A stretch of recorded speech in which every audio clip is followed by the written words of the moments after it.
Yes बच्चों, write down. New page से start करना, PD, new chapter new page से, न्यू चैप्टर बच्चों न्यू पेज से। सबसे पहले आप मुझे बताओ डायरेक्शन रेशियोज क्या होते हैं। याद करो, मैंने वेक्टर में आपको बताया था डायरेक्शन रेशियोज के बारे में, तो कौन बताएगा बच्चों, बताओ।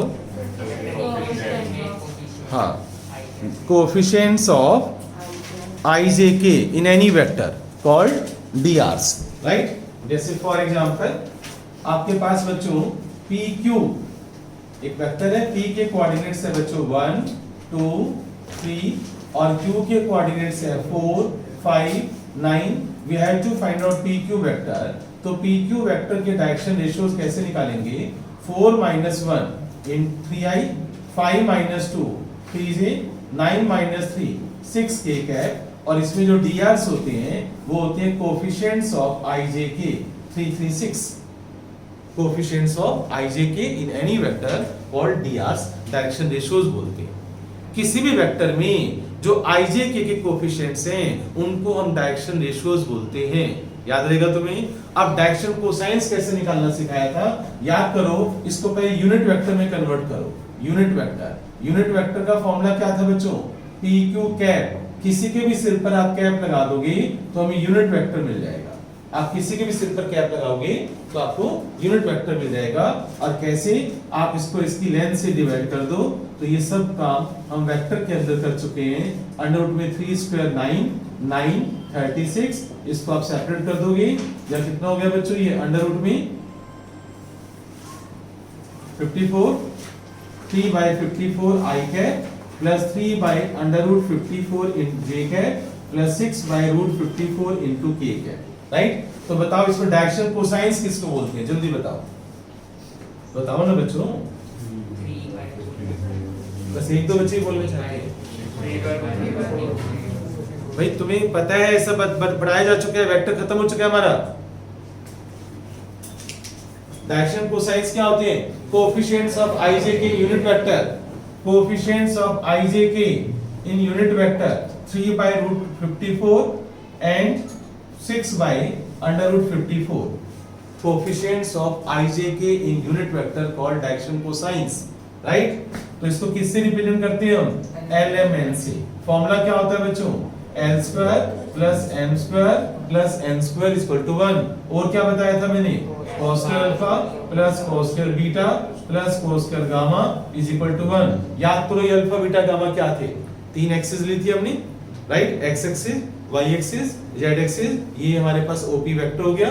इसका अल्फा एंगल इसके साथ, बीटा एंगल इसके साथ और गामा इसके साथ, अल्फा बीटा गामा 3 एक्सिस के साथ। तो ये इसकी डायग्राम बनाई थी हमने, याद करो। x y z और OP वेक्टर यहां पर ले लो।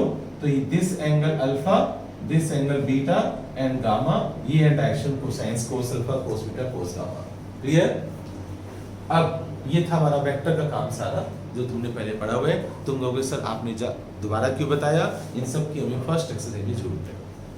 जो हमारा चैप्टर है 3D, उसकी जो पहली एक्सरसाइज है 11 चैप्टर है ना अपना, देखो कौन सा चैप्टर नंबर काउंटिंग कौन सी आती है, 11th की आती है ना। तो 11.1 में ये सारी बेसिक चीजें हैं, ये डायरेक्शन रेशियो निकालो, डायरेक्शन कोसाइंस निकालो, ठीक है ना।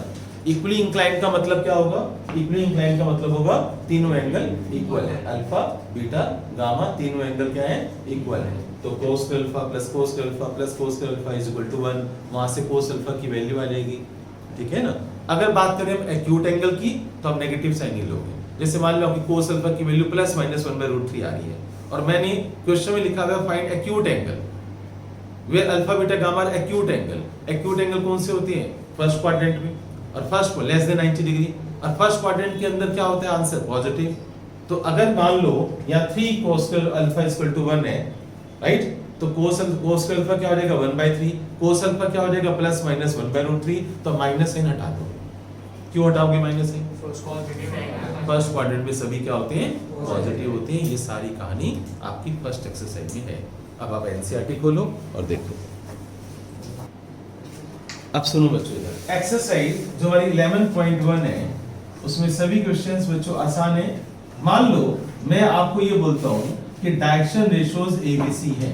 अब ध्यान से मेरी बात सुनना, अगर तुम्हें डायरेक्शन रेशियोज पता है तो तुम्हें वेक्टर पता है। क्या बोला मैंने? दोबारा बोलो। कैसे? आप डीआर के साथ आईजे के लगा दो। क्या लगा दोगे? अगर आप डायरेक्शन रेशियोज के साथ आईजे के लगा दोगे, राइट, तो वेक्टर पता है, क्योंकि डायरेक्शन रेशियोज कहां से आती हैं? वेक्टर में आईजे के कोएफिशिएंट से होते हैं। तो रिवर्स, अगर आपको डीआर पता है तो आपको वेक्टर पता है। अगर आपको डायरेक्शन कोसाइंस पता है तो यूनिट वेक्टर पता है, आईजे के लगा दो आप। क्या बोला मैंने? अगर डीसी पता है तो यूनिट वेक्टर पता है, आईजे के लगा दो। अगर डीआर पता है तो वेक्टर पता है, क्या लगाओगे? आईजे। अगर डीआर एबीसी है तो शॉर्टकट रास्ता, डीसी निकालने का शॉर्टकट रास्ता a upon under root a square plus b square plus c square b upon under root c upon under root a square plus b square plus c square. अगर DR पता है तो DC पता है। मेरी बात समझ गए? क्लियर? समझ आ गया? ये नोट कर लो जल्दी से। और डीआर पता है तो वेक्टर पता है, डीसी पता है तो यूनिट वेक्टर पता है। तो जो जो बातें मैंने बोली है सब लिख लो आप। यस बच्चों, तो मैं आपको बता रहा हूं एक्सरसाइज 11.1 में जो फर्स्ट क्वेश्चन है उसमें तीनों एंगल्स दे रखे हैं, cos alpha, cos beta, cos gamma, यानी कोस 90, कोस 135, कोस 45। उसका आप सोल्व करोगे तो आपके डायरेक्शन कोसाइंस आ जाएंगे। सेकंड क्वेश्चन के अंदर इक्वल एंगल्स दे रखे हैं तीनों, तो कोस का अल्फा प्लस कोस का अल्फा प्लस कोस का अल्फा इज इक्वल टू 1। वहां से आपके पास डायरेक्शन कोसाइंस आ जाएंगे। थर्ड क्वेश्चन में डायरेक्शन रेशियोज दे रखे हैं, तो डीआर से डीसी कैसे निकालते हैं मैंने अभी बताया, a upon under root, b upon under root, c upon under root, right. अब उसका फोर्थ क्वेश्चन के अंदर लिखा हुआ prove that the points are collinear. तो कोलिनियरिटी प्रूव करने के लिए जरूरी नहीं कि आप 3D के फॉर्मूले का यूज करो, आप सिंपल मेथड है आपके पास, क्या 3 पॉइंट्स कोलिनियर प्रूव करने हैं, तो AB cross AC, AB cross AC। बताओ क्रॉस वर्ड का आंसर क्या आना चाहिए? क्या आना चाहिए? 0। तो आवाज देखो ना कितनी ऊंची है, आवाज इतनी मर गई आवाज, क्योंकि कॉन्फिडेंस की कमी है। AB क्रॉस AC 0 आना चाहिए। अगर AB क्रॉस AC 0 आएगा तो क्या होगा? Vectors are parallel, vectors are, but point A is common, क्योंकि AB क्रॉस AC। सोचो ना, AB क्रॉस AC, तो इसको पैरेलल बोल रहे हो, but point A is common. तो A पॉइंट कॉमन है तो ये पॉइंट A बीच में रहेगा और ये ऐसे हो जाएगा, B इधर चला जाएगा, C इधर चला जाएगा, तो ABC क्या हो जाएंगे? कोलिनियर हो जाएंगे, ठीक है ना।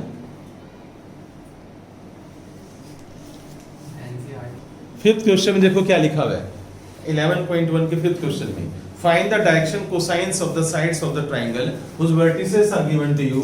ध्यान से देखो बच्चों, ये एक ट्रायंगल है, इसकी वर्टिसेस आपको पता है, तो आप क्या करोगे? इसके डीआर से निकाल लो या AB वेक्टर निकाल लो। आप AB वेक्टर निकाल लो, उसका यूनिट वेक्टर बना लो, आपको DC मिल जाएंगे। या दूसरा सिंपल तरीका देखो, इधर मान लो A के कोऑर्डिनेट्स आपके पास 3 5 -4, 3 5 -4, और B के कोऑर्डिनेट्स है -1 1 और 2, -1 1 और 2, और मुझे इसके डीआर चाहिए। तो सुन लो बच्चों, शॉर्टकट रास्ता, DR of AB terminal minus initial, I J के मत लगाओ, किसी भी लाइन के डीआर निकालने हो आप टर्मिनल माइनस इनिशियल कर दो, आईजे के मत लगाओ। मैं वेक्टर थोड़ी पूछ रहा हूं आपसे। तो टर्मिनल माइनस इनिशियल, -1 -3 कितना हो जाएगा बच्चों? -4, 1 -5 -4, 2 + 4 6, तो क्या हो गई ये? डीआर हो डायरेक्शन रेशियोज। क्लियर?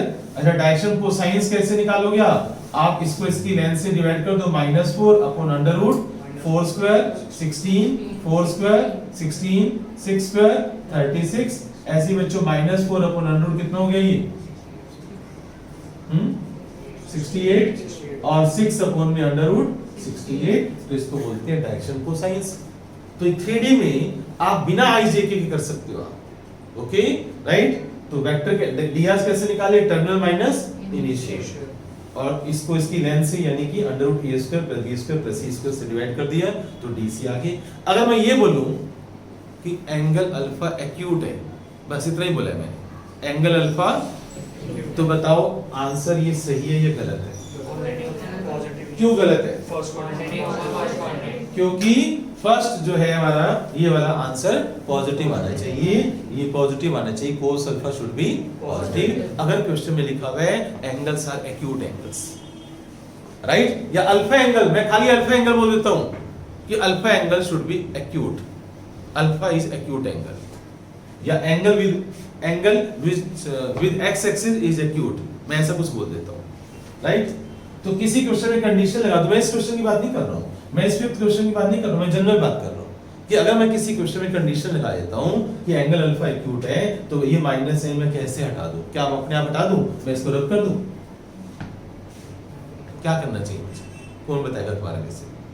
मुझे क्या करना चाहिए? मुझे क्या करना चाहिए? बोलो, तुम्हारे में से कोई है? तुमने तो 3D मेरी वीडियो से पढ़ रखी है ना? 3D नहीं पढ़ी थी?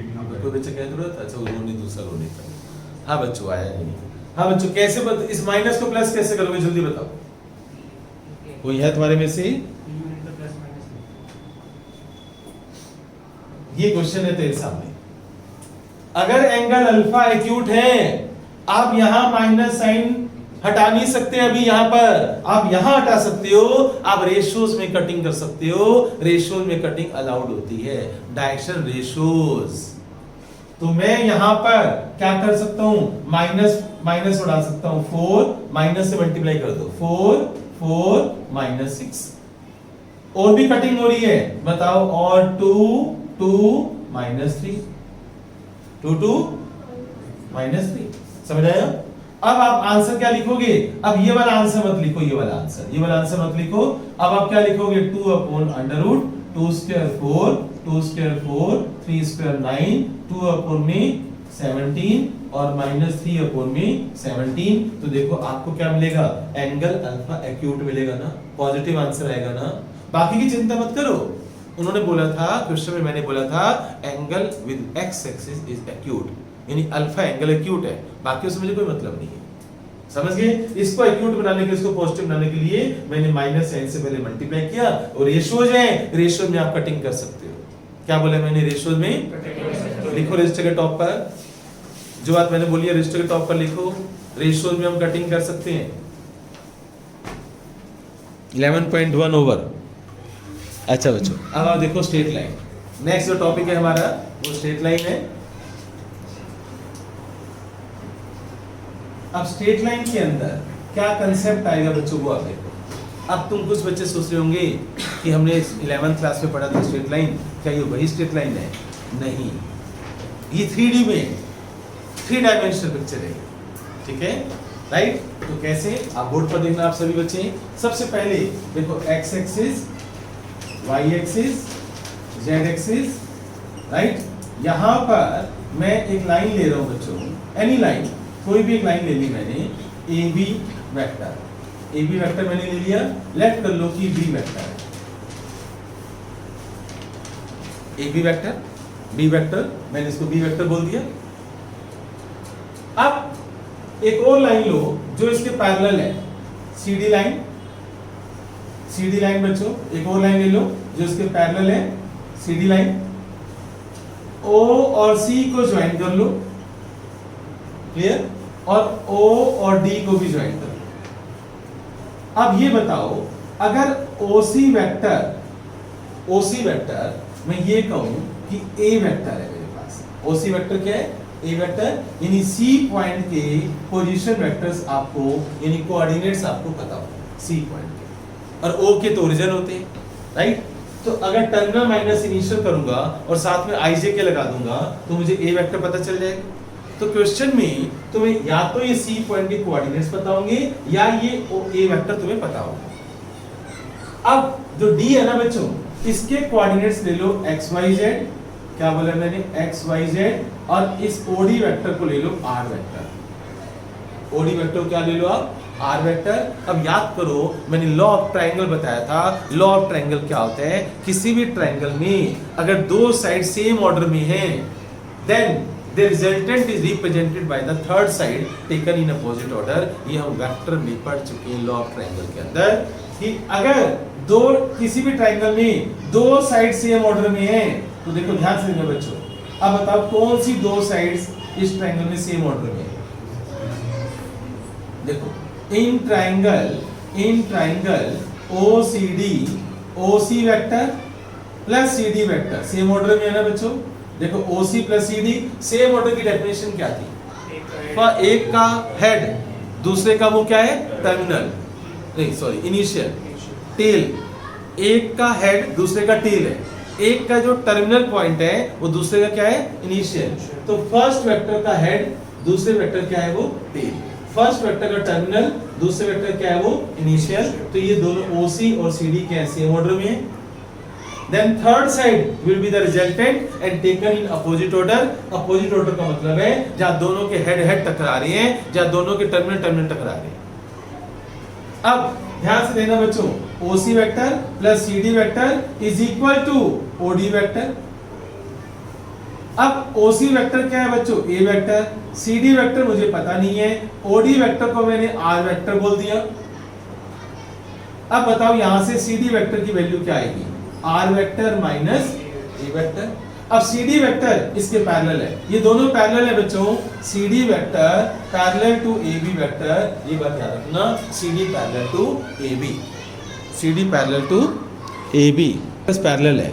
अगर दो वेक्टर्स पैरेलल है तो याद करो मैंने क्या बताया था, उन दोनों के बीच में एक स्केलर क्वांटिटी आएगी लैम्डा।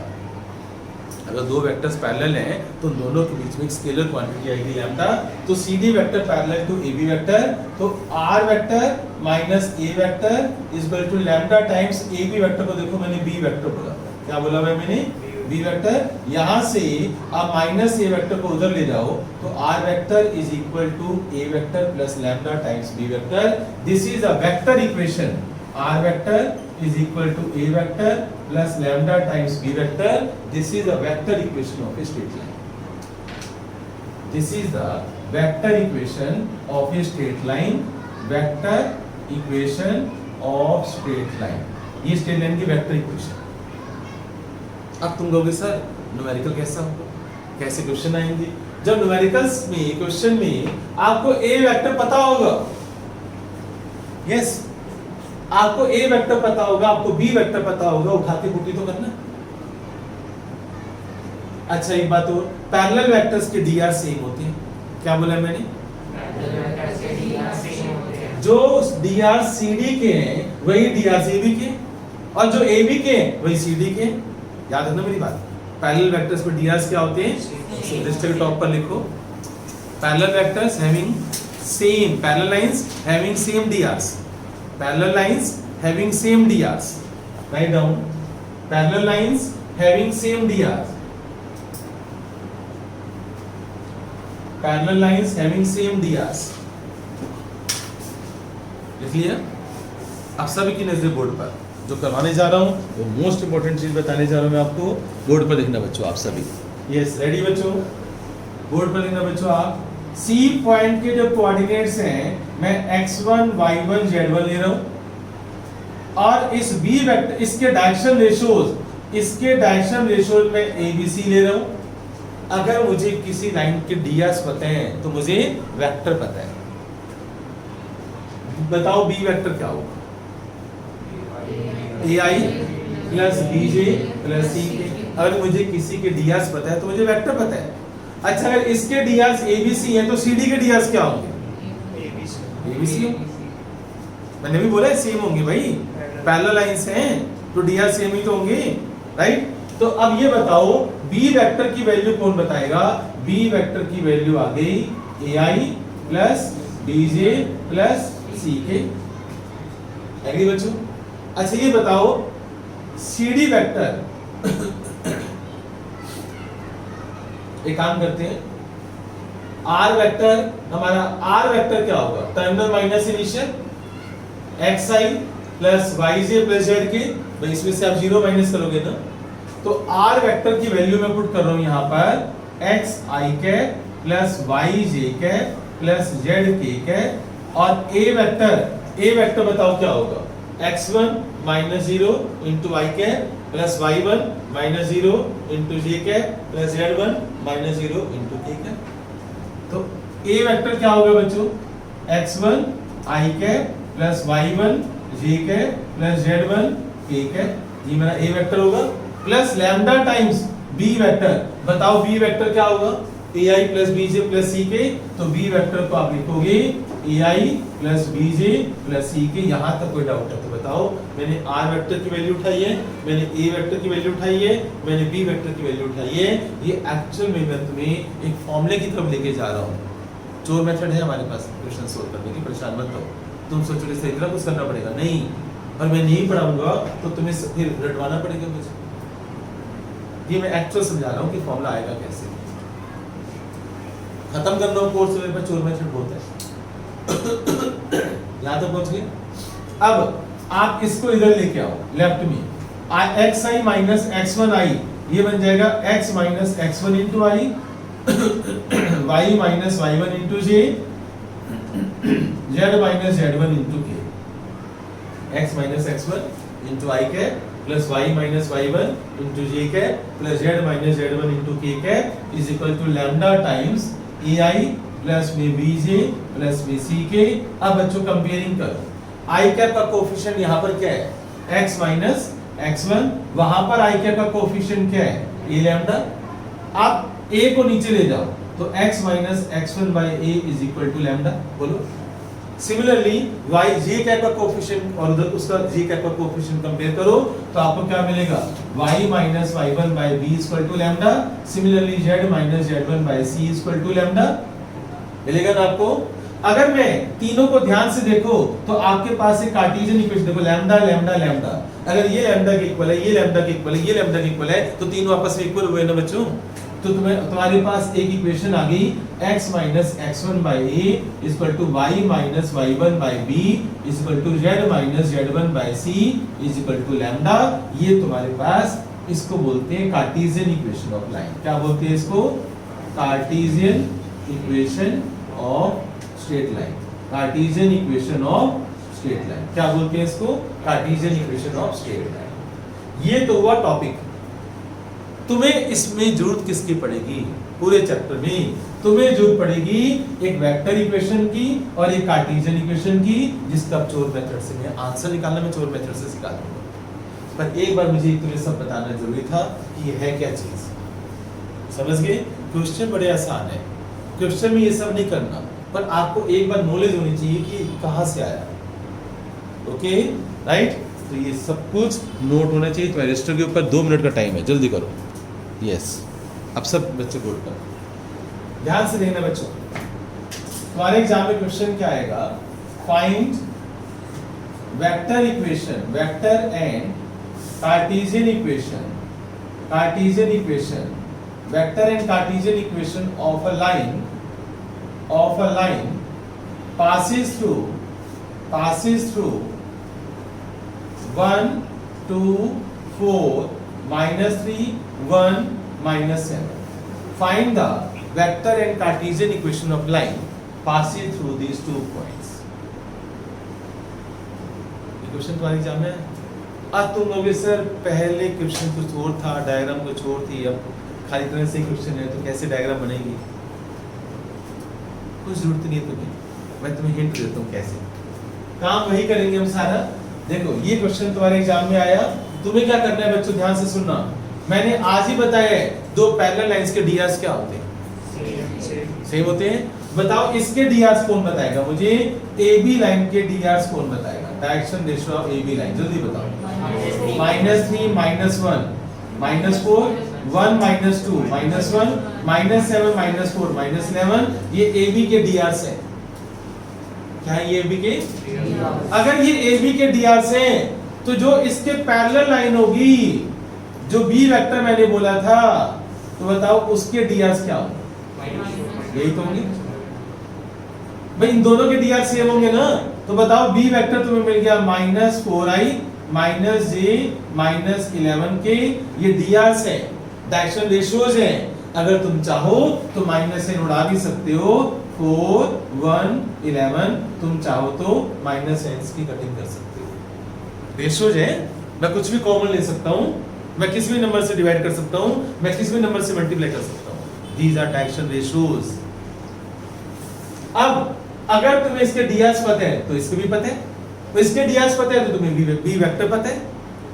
अब ये जो A और B जो 2 पॉइंट्स है ना, इसमें से आप किसी को भी x1 y1 z1 बोल दो, बोलो किसको बोलना चाहते हो, लेफ्ट वाले को। तो ये हो गया x1 y1 z1, right, clear. अब वेक्टर इक्वेशन क्या होगी बच्चों, ध्यान से सुनना, vector equation of A B line, board पर लिखना, पहले फॉर्मूला लिखोगे r vector is equal to a vector plus lambda times b vector. r vector ही रहेगा, r को कुछ नहीं करना, वेक्टर इक्वेशन में r वेक्टर तुमने लिखना है। a वेक्टर कहां से आएगा, जिसको तुमने x1 y1 z1 बोल दिया वो a वेक्टर है। याद करो, मैं ऐसे डायग्राम बनाया था, देखो अभी देखो, ये मैंने ऐसे कर दिया तो ओरिजिन, याद करो ओरिजिन से ऐसे ज्वाइन किया था, अब कुछ याद आ रहा है। तो यहाँ पर इसको a वेक्टर बोला था ना मैंने, पहले डायग्राम याद करो, ये वेक्टर था ना हमारा, राइट। तो a वेक्टर क्या है, जिसको तुमने x1 y1 z1 बोल दिया वो तुम्हारा a वेक्टर है। तो बताओ a वेक्टर क्या होगा, 1 into i cap plus 2 into j cap और प्लस 4 इंटू k कैप, ये तुम्हारा क्या आ गया बच्चों, a vector, plus lambda times b vector बच्चों, ये तुम्हारे पास minus 4i minus j minus 11k, आप ये भी ले सकते हो 4i plus j plus 11k। तो ये एक आंसर आ गया तुम्हारा वेक्टर। मैंने पूछा था फाइंड वेक्टर इक्वेशन, तुमने मुझे आंसर दे दिया, ये तुम्हारा आंसर फाइंड वेक्टर इक्वेशन। कहानी समझ आ रहा है बच्चों, क्लियर हो गया। अब इसके बाद मुझे चाहिए कार्टेशियन इक्वेशन। क्या चाहिए मुझे, अब बोर्ड पर देखो, x माइनस x1, बोर्ड पर देखना बच्चों, इधर देखना मैजिक बच्चों। दूसरा आंसर, कार्टेशियन इक्वेशन कैसे निकालते हैं, x लिखोगे तुम, माइनस में x1 तुमने इसको बोला ना 1, अपॉन में abc क्या थे, डायरेक्शन रेशियोज। याद करो डायग्राम में abc क्या थे, याद करो डायग्राम में abc क्या थे, यहाँ थे और ये कहां से आया था, याद करो b वेक्टर। जो ये abc है वो b वेक्टर ही तो है, और b वेक्टर का मतलब डायरेक्शन रेशियोज drs। तो जो इस लाइन के drs हैं वो नीचे आएंगे, जो इस लाइन के drs हैं वही तो abc है, राइट। तो बताओ ये क्या हुआ a, ये क्या हुआ b और ये हुआ c। तो बच्चों x माइनस 1 अपॉन में a क्या उठाओगे, माइनस 4, y माइनस बच्चों y1 कहां से आएगा, यहां से, तो 2 और अपॉन में drs यहां से, जो इसके अपने drs थे, जो ab के drs है वो उसके drs है। तो drs क्या होंगे बच्चों, b की वैल्यू क्या होगी, माइनस 1, z माइनस, अब बच्चों 4 और अपॉन में minus 11। Low, this is the Cartesian equation. तो वेक्टर इक्वेशन और कार्टेशियन इक्वेशन ये तुम्हारा आंसर है। तुम एक बच्चा कहता है सर आपने लैम्डा नहीं लिखा। जब हम कार्टेशियन इक्वेशन लिखते हैं तो लैम्डा नहीं लगाते, क्या बोला मैंने, जब हम कार्टेशियन इक्वेशन लिखते हैं तो लैम्डा, लेकिन लैम्डा है वहां पर, है सामने है, मुझे जब जरूरत होगी मैं लैम्डा लगा दूंगा, लैम्डा है वहां पर, मैंने प्रूव किया था। लेकिन तुम्हारे आंसर में, तुम्हारे सॉल्यूशन में लैम्डा नहीं होगा, लेकिन जब जरूरत होगी हम ले लेंगे, वादा रहा, पक्का, हमें जब जरूरत होगी हम ले लेंगे, सामने है भाई, मैंने प्रूव किया है, ओके। लेकिन तुम्हारे सॉल्यूशन में, तुम्हारी एनसीईआरटी में, यहाँ पर आंसर में कहीं भी लैम्डा नहीं होगा। रेशियो है ना, this upon this, this upon this ratio है, मैंने छोड़ दिया यहाँ पर, मैं नहीं लगाता लैम्डा, लेकिन मुझे जब जरूरत होगी मैं ले लूंगा, तुमने बोला मुझे, ओके डन। मेरी बात समझ आई, राइट। तो ये यस, इधर देखना, मैं आप नेक्स्ट क्वेश्चन बच्चों, एक कार्टेशियन, एक ए बी लाइन है बच्चों, मैं इसकी कार्टेशियन इक्वेशन तुम्हें दे रहा हूं, 2x minus 3 upon 4 y plus 7 upon 3 z minus 3 upon में 9। मैंने एक लाइन की कार्टेशियन इक्वेशन दे दी है तुम्हें, मोस्ट इंपॉर्टेंट क्वेश्चन करवाने जा रहा हूँ, ट्रिपल टी लगा देना इस पर, 100% लिख देना, find its vector equation, find its vector equation, right. याद रखना, अगर हमें कार्टेशियन पता है तो हमें वेक्टर पता है, अगर हमें वेक्टर पता है तो हमें कार्टेशियन पता है। कैसे, वो आप अभी सामने देखोगे, बहुत जल्दी आंसर आएगा। पर सबसे पहले देखो, coefficient of x y z must be unity and positive. लिखो आप इन कार्टेशियन इक्वेशन, टॉप पर लिखा करो मेरी बात को, जो डायलॉग्स होते हैं मेरे, या तो बॉक्स में डाला करो या हाईलाइट किया करो किसी तरीके से, या टॉप पे लिखा करो। in Cartesian equation of straight line, in Cartesian equation of straight line, coefficient of x y z, coefficient of x y z must be unity and positive, must be unity and positive. In Cartesian equation of straight line, coefficient of x y z must be unity and positive. तो बच्चों ये x का जो coefficient है 2, इसको unity बनाना है तो board पर लिखना आप, मैं 2 कॉमन ले रहा हूं, x माइनस 3/2 नीचे 4 है तो ये कटिंग हो जाएगी. अब एक बच्चा कहता है सर मान लो नीचे 5 होता तो, मान लो नीचे 5 होता तो भैया इस 2 को यहां से हटाओगे और 5/2 कर दो. अगर यहाँ 5 होता तो मैं यहाँ 5/2 कर दूंगा, 5/2 कर दूंगा. मेरी बात समझ में आ रही है right? Is equal to y plus 7/3 is equal to z minus 3/9. x y z की कोफिशिएंट यूनिटी और पॉजिटिव हो गए. अब बच्चों मैं तो सुन लो इधर ध्यान से कि x1 y1 z1 क्या होंगे. मुझे वेक्टर इक्वेशन चाहिए ना. वेक्टर इक्वेशन बच्चों r vector is equal to a vector plus lambda times b vector. Board पर ध्यान से देखना बच्चों आप, a वेक्टर कहां से आएगा वो आप सुनना. a वेक्टर क्या था हमारा, x1 y1 z1 था. a वेक्टर क्या था, x1 y1 z1. याद करो x1 y1 z1 कहां होता है, यहां, यहां और यहां. पता है क्या करो, चोर मेथड, इनके साइन चेंज कर दो.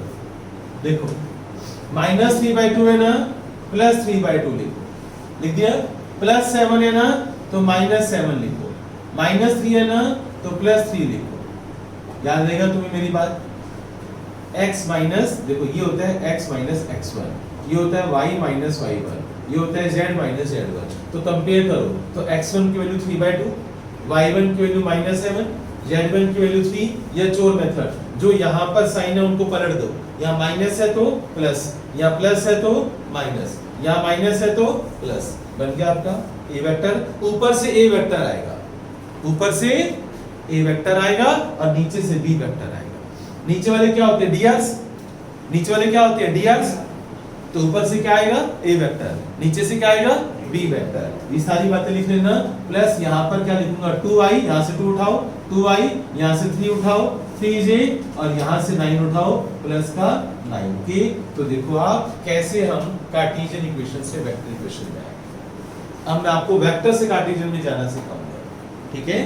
तो जल्दी से नोट कर लो आप इसको बच्चों. कैसे हम देखो कार्टेशियन से वेक्टर में आए. अब उल्टा चलते हैं, इधर सुनना बच्चों.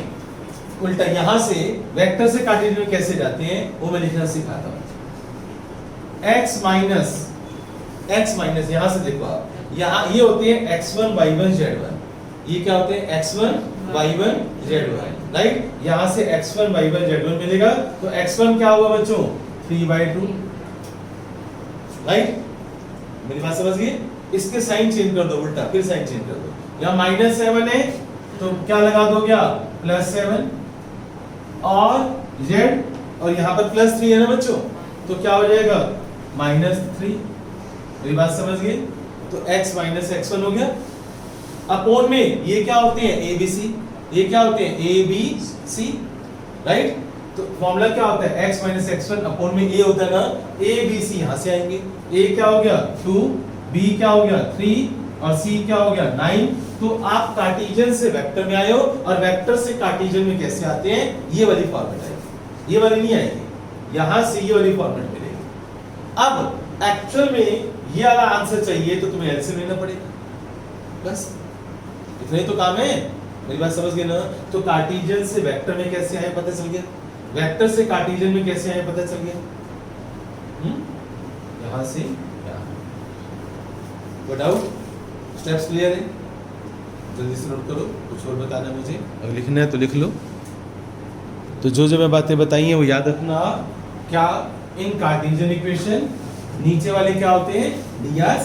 Condition coefficient of x y z must be unity and positive. नीचे वाले क्या होते हैं, drs.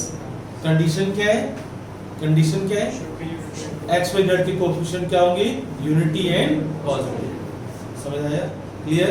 एक बात बताओ, अगर तुम्हें ये बोल दूं मैं find the angle between two lines, दो लाइंस के बीच में एंगल निकालो और दोनों लाइन की कार्टेशियन इक्वेशन पता है x minus x1 by a1 y minus y1 by b1 z minus z1 by c1 और इसकी कार्टेशियन इक्वेशन है x minus x2 by a2 is equal to y minus y2 by b2 is z minus z2 by c2।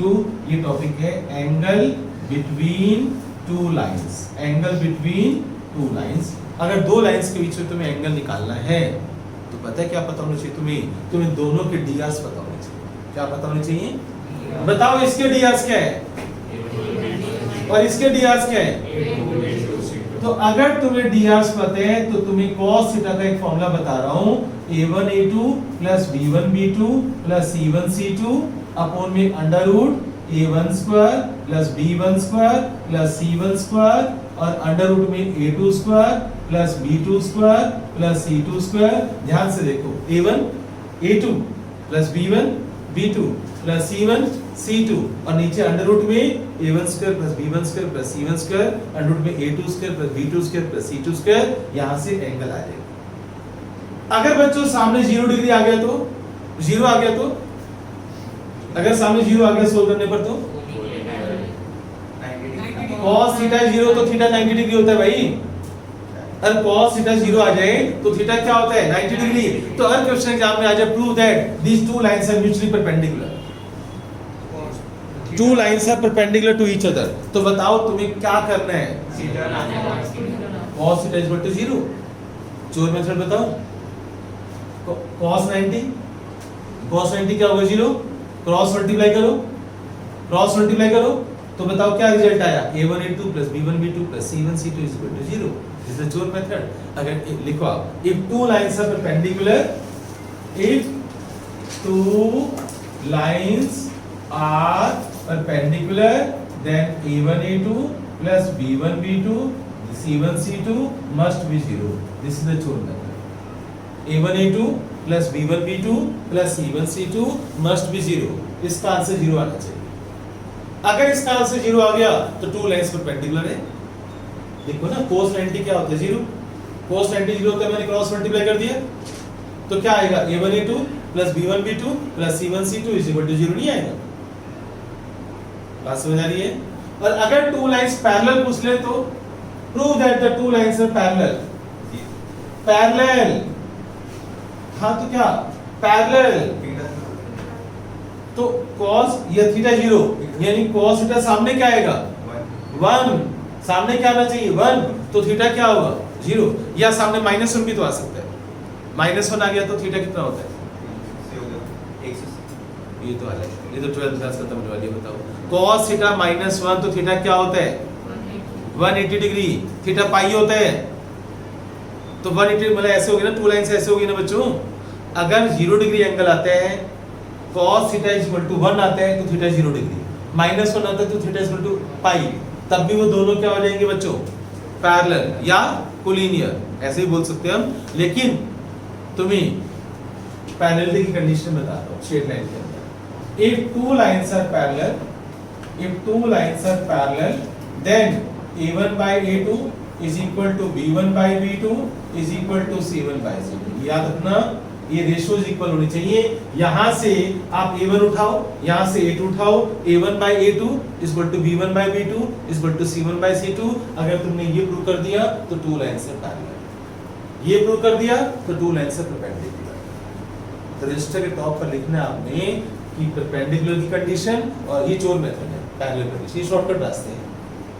ठीक है, ज्यादा दिमाग नहीं चलाना पड़ेगा ना। यहां से a1 उठाओ, यहां से a2 उठाओ, यहां से b1 उठाओ, यहां से b2 उठाओ, यहां से c1 उठाओ, यहां से c2 उठाओ। पर कंडीशन अगर मैंने यहां पर 3x कर दिया तो 3x - 4 तो क्या करोगे पहला स्टेप कॉमन। ठीक आएगा, क्यों आएगा common, coefficient of x y z must be unity and. अगर मैंने किसी कार्टेशियन इक्वेशन में 1 - y/5 कर दिया तो minus common, IQ minus common होगा तो अंदर क्या हो जाएगा y - 1। फिर ये माइनस कहां जाएगा नीचे 5 के साथ आ जाएगा। कहीं भाई पड़े सर ने कॉमन, हम तो प्लस कर दिया था हमने। गलत, नीचे वाला गलत, बी गलत हो जाएगा ना तुम्हारा। बी तुम 5 लिख के आओगे जबकि बी -5 है। नीचे वाला बी होता है ना भाई, के नीचे वाला बी होता है ना भाई, माइनस कॉमन लोगे नीचे भेज दोगे, समझ गए? तुम्हारे डीआर चेंज हो जाते हैं ना, उस पल्ले पड़ी, समझ आ रही है? हैं?